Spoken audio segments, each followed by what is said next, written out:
Pessoal, agora eu vou fazer um círculo aqui com 12 de diâmetro, tá? E aqui no compasso está 6 centímetros. Então vamos lá.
pessoal, olha aí o resultado final da nossa peça aí, pessoal.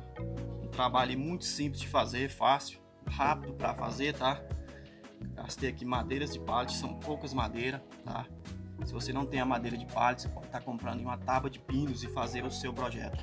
Uma tábua de pinos dá para fazer vários projetos desse aqui, pessoal.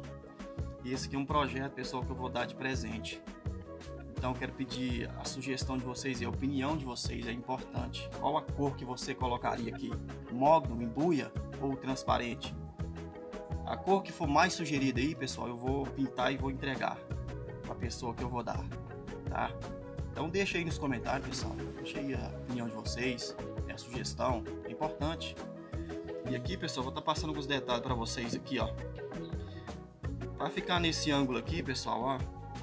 É 22 graus essa peça aqui, tá? Mas eu vou estar deixando as medidas na descrição do vídeo para quem quiser replicar esse projeto aqui. Essa peça aqui, pessoal, ela é uma serra copo de 38 milímetros, tá? Essa outra aqui é de 22 milímetros, tá? Que eu coloquei aqui. Aqui, pessoal, os cortes estão em 30 graus, tá? Uma da outra aqui, 11 centímetros. Cada peça dessa tem 13 de altura, tá, pessoal? Esse projeto aqui, pessoal, eu já recebi encomenda já. Como eu fiz aqui no começo aqui, eu pegava as fotos das peças, pessoal, ia até uma floricultura e divulgava meu trabalho. E aí fui ficando conhecido e foi surgindo muitas encomendas. Fica aí essa dica aí para quem tá fazendo os projetos aí, não sabe ainda como fazer para divulgar. Isso aí é uma dica, tá, pessoal? Pega seu projeto, a sua foto aí, vai até uma floricultura, mostra seu trabalho. Eu tenho certeza que você consegue vender. Pessoal, esse aqui é o nosso vídeo de hoje. Se você gostou aí, deixa o like, deixa o comentário, tá? Se você ainda não é inscrito, se inscreva no canal para estar dando uma força. Fiquem todos com Deus, pessoal. E até o próximo vídeo, se Deus quiser.